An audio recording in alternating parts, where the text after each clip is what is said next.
Hey, what's up? This week, Jessica Rose Clark, UFC bantamweight, on the show, joining us back from her ACL surgery, fresh off of a win. We're going to find out what she'd be doing if she wasn't an MMA fighter, how, if any, sexism has played a role in her space, and why it's so important that you get on top of that social media marketing. Check it out.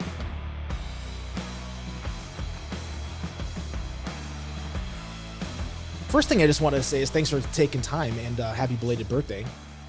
Thank you. You're I appreciate being here, and I spent my birthday driving back from LA to Northern California, and I literally spent the whole day in the car. So, was that birthday weekend was cool. What did you do for your birthday weekend? I went to I was in San Diego on Friday night, and I was with Hans from Monster, and then Chris Cole, the skateboarder. We just went and had dinner, and then Saturday I went to LA, and I went to my friend Jonathan Sadowski's.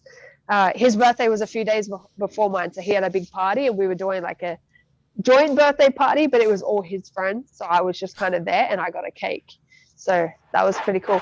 But I met the world's leading Barack Obama impersonator, and I met Chris Williams from the movie Dodgeball, and apparently he's a magician, so he did a bunch of like card magic for us, so it ended up being a pretty cool night. How was the world's most infamous Barack Obama impersonator happen to be there? Was it just random happenstance? No, I don't know. It was such a thing. Jonathan, do you know Jonathan? I don't think I know Jonathan. He's an actor. He was in that movie She's All That with Amanda Bynes, but he played like the cool kid. He had frosted tips and everything. But he's also in that show Sex Life that's on Netflix right now, which I haven't watched. But it's not really my style. But anyway, that's who he is. So he's an actor, but he also does jiu-jitsu, but apparently he's also like a super famous magician. So it was a very odd mix of people there. Like there were actors, there were singers, the guitarist from The Voice was there, world's leading Barack Obama impersonator was there. Naturally, he has to be there. And then, yeah, obviously, like why wouldn't he be? And then there was like another UFC fighter, like a few jiu-jitsu people. It was such a weird mix of people, but it was really cool. You know, it's not very often I get to be around a group of people that aren't just MMA fighters. It was nice. Yeah, well, your social media is extremely active, and I mean, you can see that you're constantly posting pics and videos and plugging sponsors and stuff. You have an eclectic group of friends that, like you said, are very MMA core centric. Like out of all the things that. Now, do you prefer Jessica, Jessie? You have 33 nicknames. What's the most efficient way to address you? I absolutely detest being called Jess. I hate being called Jess. Jessie is good. Jessica is good. Jessica Rose is good. That's pretty much it. Sean O'Malley, for some reason, calls me Jess, and I don't know why. And then because he calls me Jess, and I posted a video of it, now a bunch of my friends from Alpha Male call me Jess because they know how much I hate being called Jess. So it's like a fun little joke that everyone but me enjoys. All right, so Jessie it is. I might have to switch it up to Jessica because Jessie's so dangerously close to Jess that I might fuck that up. So okay, Jessie, we'll go with Jessie. Jessie, out of all the things you could have done, what made you decide that you wanted to get into MMA? Because it's a fucking weird career path, right? Yeah, right. Honestly, it's a stupid career path. But I was powerlifting years ago, and I was about to compete in my first powerlifting meet. The guy I was dating at the time was a kickboxer. He'd had like 2 amateur fights, kickboxer. Okay. He'd had 2 amateur fights. And yeah, I was getting ready to compete in a powerlifting meet, and I had to drop a little bit of weight for it. And so he was like, "Oh, why don't you come to kickboxing? It's good cardio," because I hate running. And I went, and I didn't lift a weight, I think, for like 5 years. Like that was it. My very first kickboxing class, when I got to like hit something and kick something, and I was like, "Fuck yeah, I'm sold." Wow. And then obviously, well, for me, MMA just seemed like the natural progression, you know? Like, I loved kickboxing, but I was kickboxing at an MMA gym, so I was kind of being pushed into the MMA realm. And then once I felt how what I'm fulfilling it was to put my hands on someone and like satisfying. Force them, yes. force them to move where I want them to move. That was, I was done. That was me done for. So, when you first got into MMA, your first pro fight was, I think, 2012, right? Yeah. So yeah, I'd fought kickboxing before that as well, but first pro MMA was 2012. First pro MMA. Growing up, and I was born in 1980. I had my first fight in 1998 back in the day. So like the guys that I looked up to were like the Randy Coutures and stuff. There weren't a lot of female athletes in the MMA space to really look up to and to kind of model your career after, to change that trajectory. Who are some of the people that you kind of looked at when you were first getting started, if anybody, and you're like, that's interesting. Maybe I can do what she's doing. The only female that I ever watched was Megumi Fuji. I thought she was amazing. I still think she's amazing. I about died when I got to meet her a few years ago. But actually the thing that got me into competitive MMA, the person that got me into competitive MMA was Frankie Edgar. I remember watching him fight. I can't remember who it was. It might have been one of the Gray Maynard fights. And I was like, fuck, like that's just the most incredible thing I've ever seen, because I didn't really know what MMA was. Oh, all the lights just went out. I didn't really know what MMA was before then. I was training it, but I'd never watched the UFC. I'd never watched anyone but my teammates fight it. And then I think the first card I ever watched was the first Chael Sonnen and Anderson Silva fight. And then the first fight I ever really paid attention to was Frankie.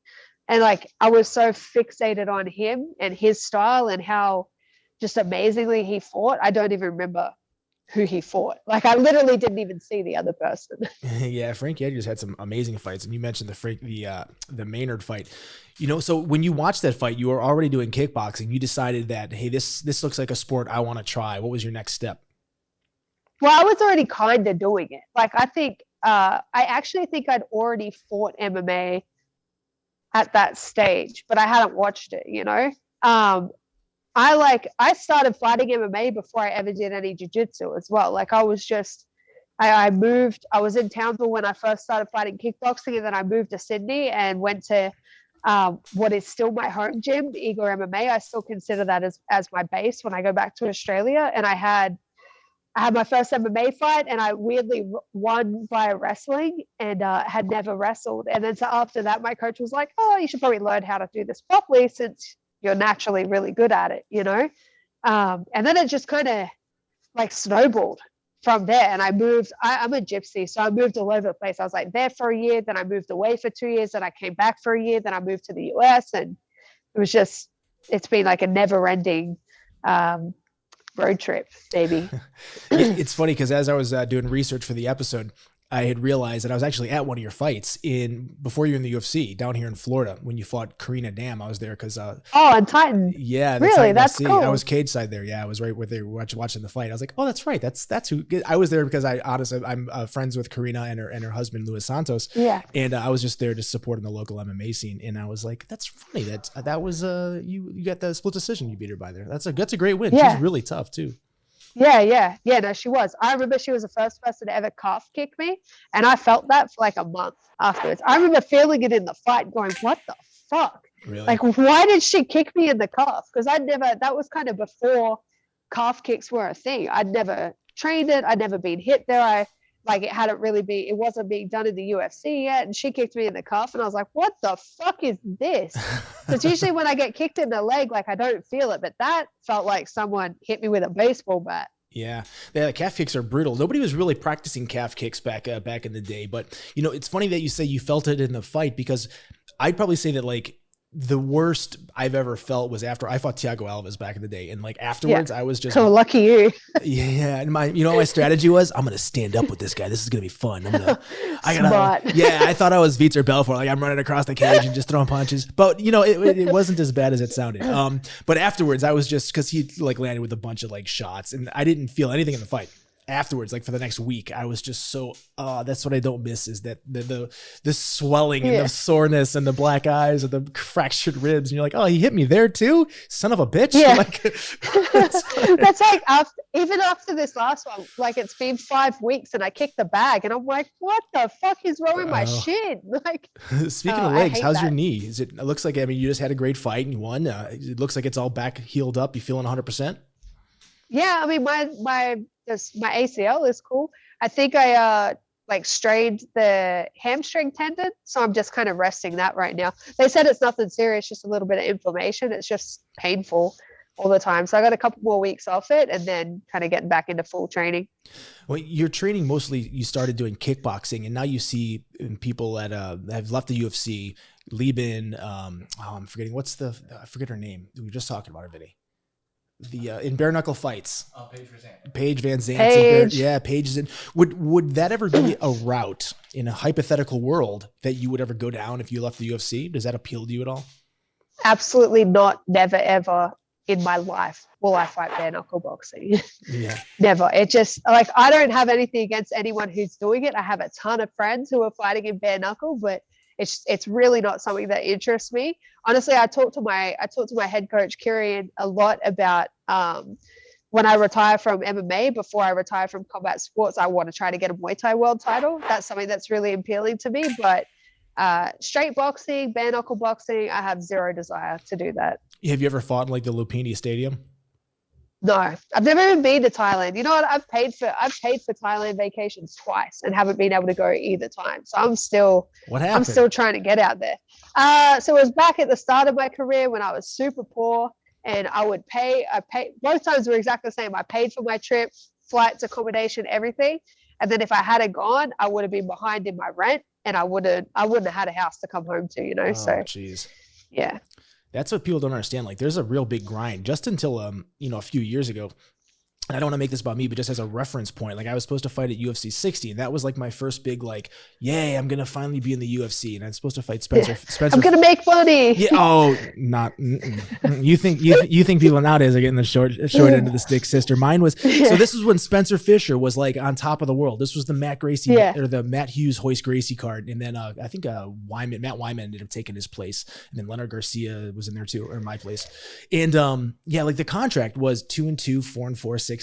Like, how holy shit. Yeah, that was like the worst thing back then. And this is back when like Jesus Christ was still alive. I mean, this was back in the day. But that's what probably before my time. Yeah, thank you. Yeah, thanks. So, but people don't realize they see professional athletes and MMA fighters, as you know, are extremely accessible, especially with social media now. And a lot of people think that because they see MMA fighters, and it's the cool sport, right? So like big actors, big musicians, big basketball, football stars, they're kind of always like intermingling in some of the same areas and stuff. So people assume like, well, you're fighting in the UFC, you're probably a multimillionaire for sure. They don't realize the grind happens until your third UFC contract, really. Like then it starts to change the trajectory of where you're at. No, then you break even. Then you start coming out of the red for the last 20 years. Yeah, exactly. That's where I'm at now. This last fight, like if I had lost that fight, I would have been fucked. I wouldn't have made any money at all. But because I won, I got all my bills paid, and I still was able to like have a little bit of a hidey hole, a little bit put away, But even then, I still, after I paid out everything that I needed to pay out, that was half of my paycheck gone. So I wouldn't even have broke even if I had lost that fight. So. Yeah, that's what people don't realize. Like people that are watching this, that like not only do you have to pay, I mean, most people have managers. Sometimes they have managers and an agent. They've got their kickboxing coach, their gym. I mean, there's several people, not including Uncle Sam, that have their hand well dipped into the pocket of the MMA community. Yeah, absolutely, absolutely, and that's what like I get all the time because what did I buy? I bought something. I think I got my lips done at the start of the year. That's what it was. I got my lips done at the start of the year, and I got so many hate messages going, you said that you were broke, but you're going and getting your lips done. And I'm like, well, fuck me for wanting to do something for myself, right? Like, how dare I? When I beat myself up, when I just had to have surgery and I literally can't do my job for fucking over a year, and then I got to grind my ass off to try to just be able to do my job, like, how dare I do something to make myself feel better? You know, you got to be able to enjoy your success too. Like it's prudent. What's the purpose of fighting for a living if all you're doing is just getting from point A to point B? You got to be able to have a little something that keeps you going, that pays dividends. Exactly. And you know what I find funny is I obviously keep up with your Instagram posts, and like I'm gonna just tell every guy out there right now, if you're gonna send Jessica a message, it's gonna get reposted. refrain from sending anything stupid or blatantly dumb, because she has some of the best retorts ever. You put guys on blast constantly. Are you just inundated with guys just constantly just hitting on you because you're an attractive woman in a very male dominated MMA space? Yeah, there's some weird people in my messages, you know, and I get, because every time I repost something, I get a ton more messages, and they go like one of two ways. They'll either be, why are you giving the haters so much attention? That's all they want. And I'm like, I'm giving them attention because this is fucking hilarious. Like, I don't post the really nasty stuff, you know, I don't post people telling me I should kill myself. I don't post that. I post the stuff that I read and I go, what the fuck? Like, if my reaction is, what the fuck? That's fucking funny. It's getting reposted, right? Or I get every time I post something like that, I'll get a bunch of messages of like dudes trying to write the same sort of message, like trying to get a repost, you know, but right. I see I'm not an idiot. Like I know you're fanning the flame. Like, some guys are like, you know what, if I just send a more raunchy message, I'll get like my Instagram promoted too. I'll get reposted as that's well. fantastic. Yeah. So some guys are just purposely sitting like, what's the dirtiest shit I can possibly say to her that'll put me on blast, because I don't care. That's funny. Yeah, it's so funny though. Like, I love going through my other messages. Some of that shit is hilarious. Do you get a ton of messages every week? Yeah. Too many. Just got to get someone to like do your social media for you, so you can focus on just fighting. But you're so active. No, because then it's not authentic. Like, I thought about doing that. My best friend back in Australia, I was actually going to hire her for a while to do that, because she does it for a lot of other companies. And then I went, you know what? No one's going to be able to write things how I write. You know, no one has the same sense of humor that I have. Like, I like interacting with people. Honestly, that's one of my favorite things about being in the industry that I'm in, is that I get to have access to so many different people, whether it's negative or positive. I feel like I wouldn't be doing my job properly if I let someone else handle that side of it for me. Like, I'm in entertainment. I'm here to entertain, not just with fighting, like with every aspect.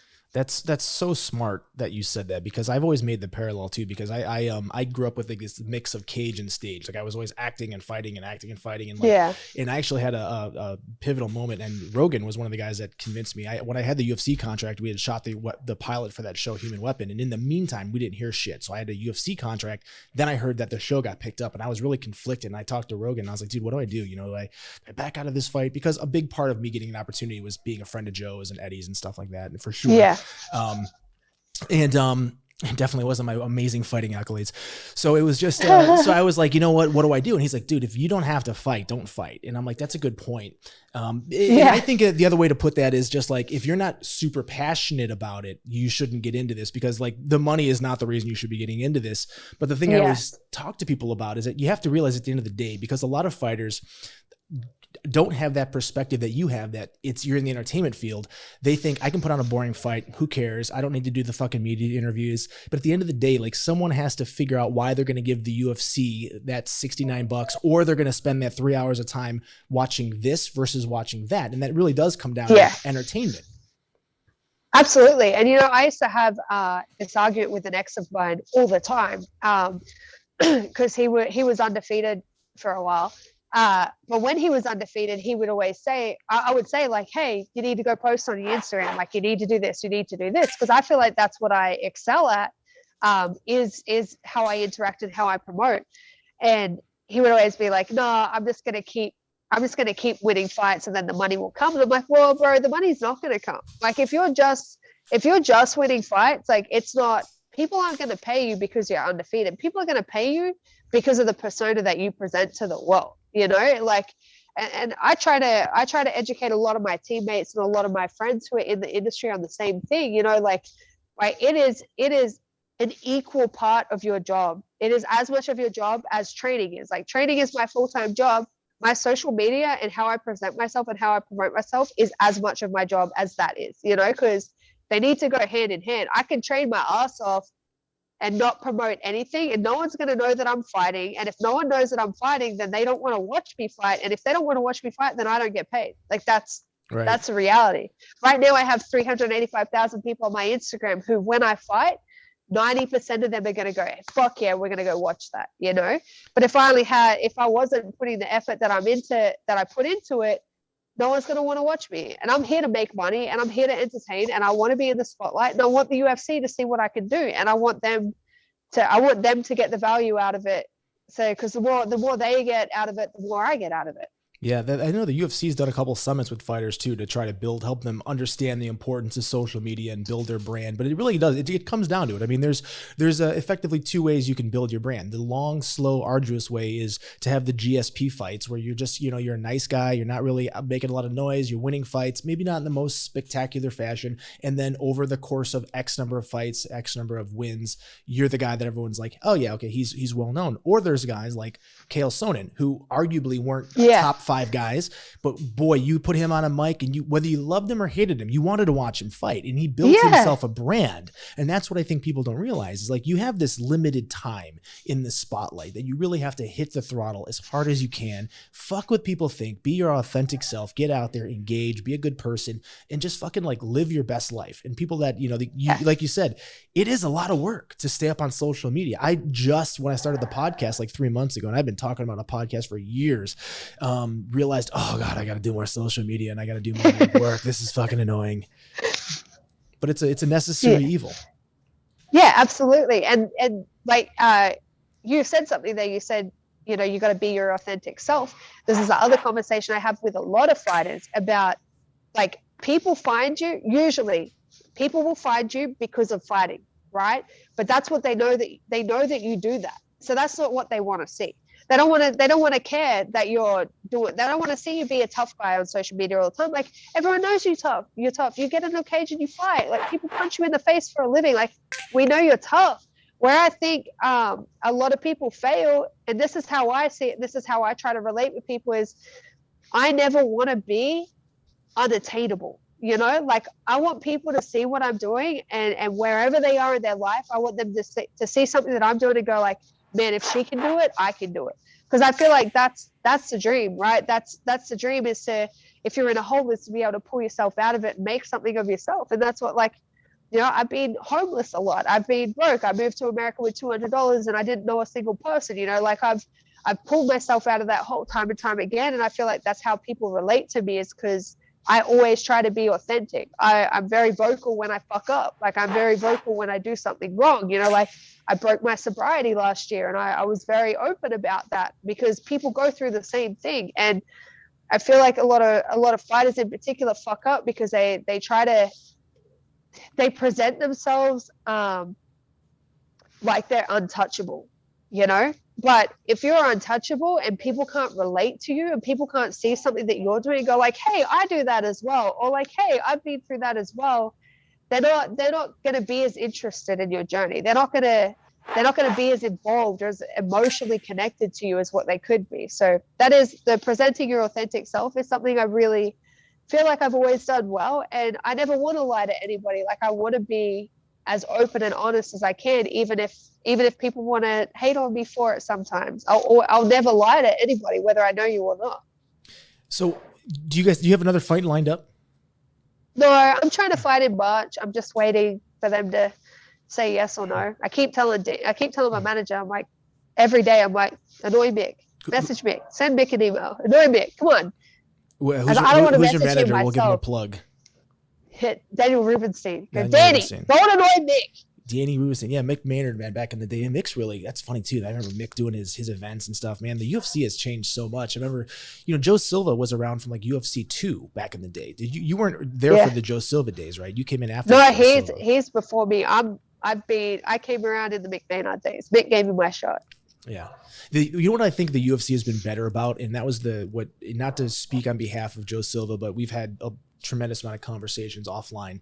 And one of his said the worst part of his job, bar none, was when he had to go to that fighter and say, hey, we got to let you go. Because like you said, like there's no, especially when there's not this other streams of income, right? Like you're making that $40,000, $50,000 every, maybe back then too, when he was there, it was 20, 30 grand, the guys were making a fight, and like to get that cut off, they're like, man, like that's fucking shitty. But I like that now. It seems like they do a better job of trying to keep people around. They don't do that. That used to be that hard rule. If you lost 2, you were fucking gone. You knew on Monday you were getting the call, you were gone.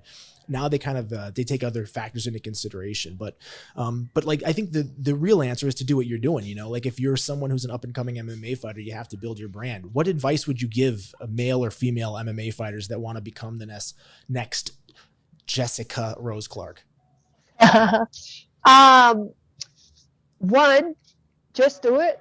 Go to training. Don't complain about shit, because complaining only makes you have to do it either way. And then when you complain about it, it just makes it even more negative. You know, we all hate training. Not all training, but we all have aspects of training for fights that we hate. So 1, go to training. 2, don't complain about it. And then 3, do your fucking social media. Do social media. Promote yourself. You know, I like to think about the people that like I enjoy watching, right? So there's people in different industries that I enjoy watching, and then so like I'll pick someone. Okay, Maddie Rogers. She's a Olympic weightlifter. Like, okay, what do I want to see from Maddie Rogers? If I'm going to her Instagram, why am I going to her Instagram? And I want to see technique. You know, I want to see weightlifting technique. I want to see her lifting as heavy as she can. So then that's kind of what I like to put up. Like I go, okay, what are the things I like to see? Okay, that's what I'm going to promote about myself. You know, like, no, I'm not an Olympic weightlifter, but if I PR on a clean and jerk, I'm going to put up that I PR'd on a clean and jerk. You know, so it's just that. Pay attention to your social media, and then if you can't figure out what to promote, because I hear that all the time, like, oh, I don't know what to put up. Put up what you would want to see of other people. The same, it's not that fucking hard. It literally takes 5 minutes to post something, if that. Like, why is it so difficult for people? Speaking of seeing other people's things, you posted a pickup the other day that I thought was very that I want to touch on, because I think it is a fact in the sport, right? Like, there's definitely a double standard when it comes to male female. You posted a dick pic of some guys up, and my first thought was great dick.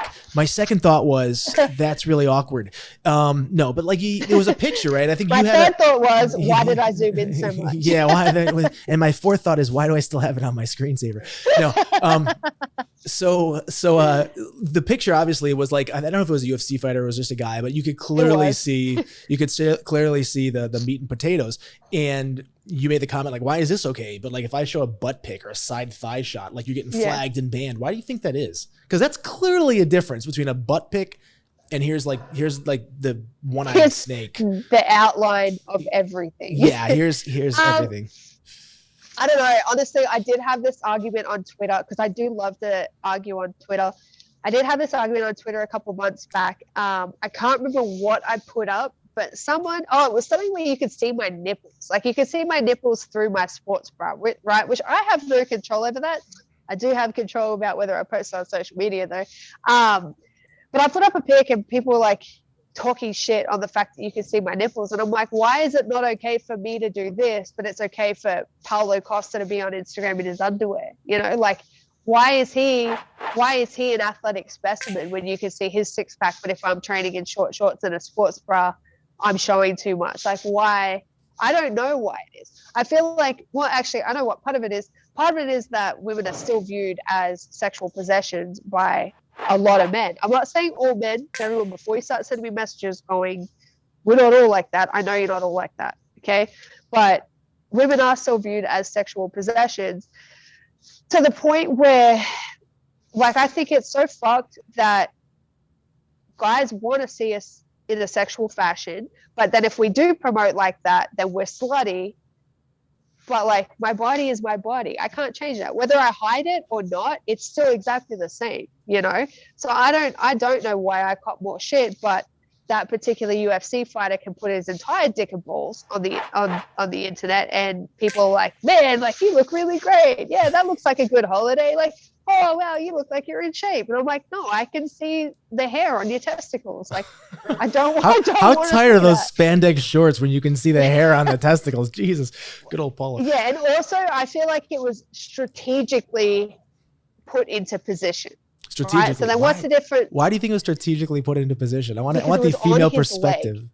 Because it was on his leg. And his pants were very tight, right? I feel like it can hang down. Like, why was it on his leg? He was just like, hey, what do you think? Yeah. He was like presenting it. Conor McGregor does it all the time. His Does he? dick is in majority of photos that he puts up. Now people are going to go back and start looking at Conor McGregor's dick is going to start trending now just to see if there's a bunch of pictures of You're Conor welcome, McGregor's. Connor. Yeah. Well, that depends. I mean, it depends on what those pics look like. I guess he might be upset that you're pointing it out. I don't think he'd put it in care. photos as much as he did if he cared about it. Right, he just starts holding the whiskey bottle down by his junk. Yes. You know what's great with Irish whiskey? Cock. So Cock. cock. So do you think that permeates other aspects of, or I'm sure it does actually, let me just digress. Sexism, right? Like, I mean, it's let's just talk about it. It clearly happens. Like, that's a perfect example. Do you feel like you've seen or you've experienced a lot of that in the MMA world too? Or do you feel like it's pretty, because you walk into a gym, it's a lot of guys. You go to the UFC, the fans, a lot of guys. You're very much in a male dominated world. How do you feel that you're being treated in that space? Honestly, I get treated really well. I do get treated really well. I do get the occasional I get a lot of sexual. I don't get many sexist comments, but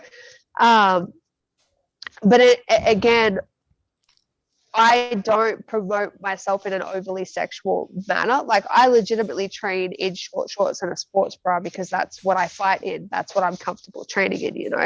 Every now and then I see the comment like fucking women shouldn't be fighting, but it's cool because she's got big tits, stuff like that. But as the world is progressing, I feel like it's becoming less and less. I definitely used to experience it a lot more than what I do now.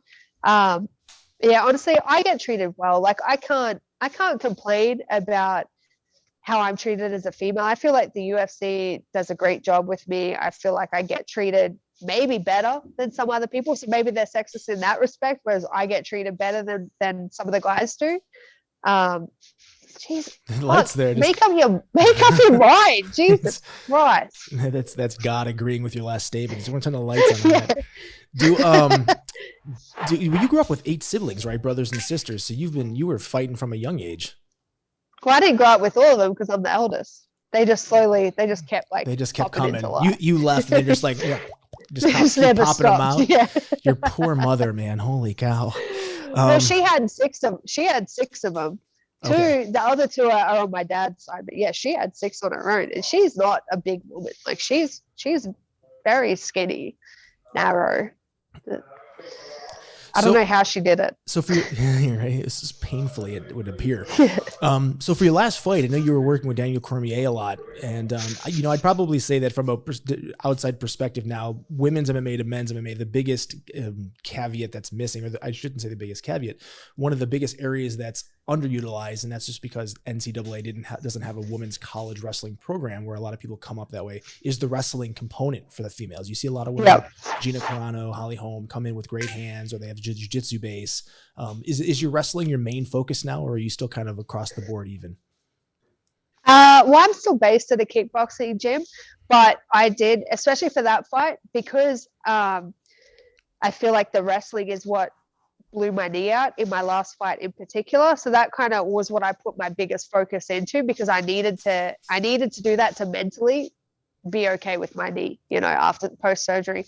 But also I have seen exactly what you've said. I've seen that it really is the biggest area that's lacking within women's MMA, because they're either amazing grapplers, amazing with jiu-jitsu, or amazing strikers. And there's not a lot of them who really have everything across the board. And because my background is kickboxing, and I am a jiu-jitsu purple belt, I've been doing jiu-jitsu for a long time as well, but I've never really wrestled. Up until this last year. And then going to DCs was game changing, because previously to that, I'd been doing wrestling for MMA. But then when I went to DCs, like, I'm training with high school girls, not even I'm training with fucking 14-year-old girls who beat the shit out of me. And they are so good. Like, the level of the girls in particular at his gym is amazing. And it almost caused my brain to glitch. Like, because they're little, I'm twice their size, and I'm a full-grown woman, right? And I'm wrestling with these girls, and I was there last week, and I wrestled with this little girl who I want to say is maybe 105, dripping wet, and I couldn't move. She pinned me so easily that I was like, I don't know what the fuck to do right now. Like, I've never felt like less of a competent athlete than when I wrestle with his girls. But that really highlighted to me that even though I've been working on it so hard, it's still a weakness for me. And if I'm working on it as much as I am and I still struggle with it, I can't even imagine how much the girls who aren't wrestling with the people that I get to train with are struggling. So I definitely think it is lacking in women's MMA because of that. And I've never had access to what I have access to before, So no one else does. If I haven't had access to it, no one else has access to DC either. So if you weren't doing MMA, what would we be finding you as your career path at this point? If I wasn't doing MMA, that's a good question. I don't know. When I was a kid, I said I wanted to be an ice cream seller. That was for years. You wanted to be years, what? I wanted to sell ice cream, okay. But I wanted to sell ice cream out of like one of those little push carts that you push through a park. Because I'm not trying to laugh at your childhood aspirations. I just think that's hilarious. Just laugh at my dream. Just laugh at that's your. Yeah, I mean, sure. I don't know where to go with that one, but yeah, laughing at my. No, because I like making people happy. That's honestly one of my favorite things about being in the spotlight and being in entertainment is I like making people feel good and I like making people happy. And for me, seeing like. There's just something, right? Like if you're in the park and it's a hot day and you see someone walk up with an ice cream truck and you really want ice cream and they present it to you, you're gonna be fucking happy. You're like, you're my new friend. Congratulations. Like, yeah, no, exactly. No, it's you. Only people that don't like ice cream are fucking communist because ice cream is amazing. What's your favorite ice cream? I didn't say that. I feel like that's gonna get me in trouble. Communists don't like ice cream. If you don't like ice cream, I'm saying it. If you don't like ice cream, you're a fucking commie. Period. Anyway, my favorite ice cream is. Just like, let's get past that. Yeah. I don't know. I honestly am a vanilla girl because I like the ability to add stuff to it. Chocolate's overwhelming at times. Yeah, I just like the vanilla ice cream. Although I did have this bomb chocolate and peanut butter ice cream the other day. I was only going to eat a little bit, and I ended up eating the entire tub, and then buying another tub and eating that as well. It was so good. So now I'm never buying it again because clearly I can't control myself. I do love ice cream though. And so I know you've had the Bronco. You've posted a ton of pictures up of over the years. You said you have 2 cars now. I didn't know about the second car. Is that a new addition? No, the second car is just because it cost me $150 to fill up the Bronco. And some days I drive 5 hours a day. Like on a Monday, what's that? 50, 100. On Mondays, I drive like 350 miles between training sessions. I think it works out to be just around 1,000 miles a week I drive. So I went and bought a Honda Accord because I was literally going broke trying to do that in the Bronco. What about the Harley? You said you always wanted a Harley. You didn't just think about maybe well, wait, are you? Yeah, no, I want one, but I'm waiting. I'm waiting for the right time. I'm a big believer in everything happens when it's supposed to happen, so my Harley will come. It is. I love Harleys. There's nothing I want more than a Harley. Yeah. Dana, it'll come. Which is tell Dana, like, hey, Christmas, I think Harleys will look really nice with wrappers and under the trees. Get all the UFC fighters Harleys. That would be amazing. So you don't have another fight coming up on the books, but in the meantime, you're just training all the time and you're on social media. And what do you do in your free time when you don't have 360 miles to drive on a Monday? Honestly, like I train pretty much the same whether I'm in camp or not. So this is actually having to rest my knee has been a blessing since my fight because it's forcing me to not go to training. I am starting to get into, I just got a compound bow. So I've been working with my compound bow and I'm going to start hunting because I have this dream of living on land somewhere and being completely self-sufficient. So I am learning how to hunt. I don't really feel good about killing anything. I'm really struggling with that from a moral standpoint.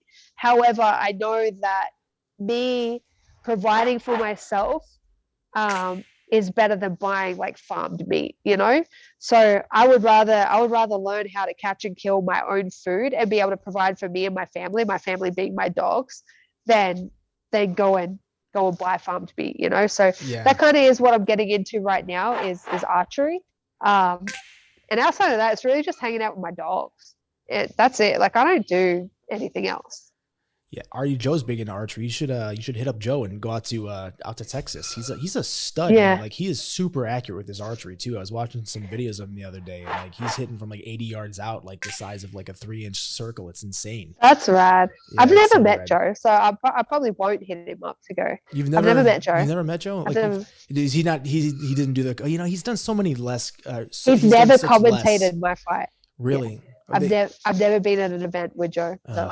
He's so freaking busy being the podcast and everything else. Now I know he's like scaled back the events he does, but you met my buddy Jon Anik, who's amazing. Yes, he's an yes. amazing Jon, dude. I feel like John's commentated probably all of my fights actually. I think John's been in that. Yeah, I think he started commentating he was just on yesterday, and Jon and I know each other. We commentated together at Bellator's first season. Oh, okay, I like Jon Anik a lot. Yeah, he's a good man. He's a good cat. He's great at what he does. I think he started in 2011 was his first UFC. So yeah, I know he's commentated a bunch of your fights, but also good people. So you don't have a fight lined up on the books yet, huh? Nah, I'm just gonna keep annoying Nick until he gives me something. Are there any fights coming up in Australia? I know that I saw that they're trying to do Robert Whittaker and Izzy too in Australia. However, Australia is still super restricted because of COVID. So I don't know how realistic that is. Like they're still having lockdowns in Australia. So I don't know if that's actually going to happen or not. Did COVID affect your last fight at all in terms of what you saw in the locker room or any of the pre-fight stuff, or was it a pretty smooth process? No, it was nice. Like I wish we had the protocols that they've implemented, aside from getting swabbed in my nose and trying not to throw up when they swab my throat.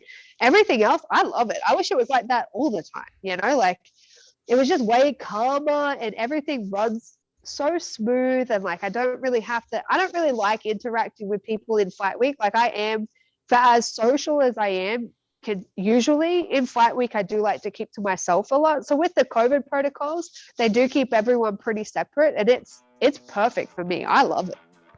That's fantastic. Well, I appreciate you so much taking some time to sit down and shoot the shit with me a little bit, and wish you all the success in the world. And finally nice to get some fucking estrogen on this bitch. You're welcome. Anytime.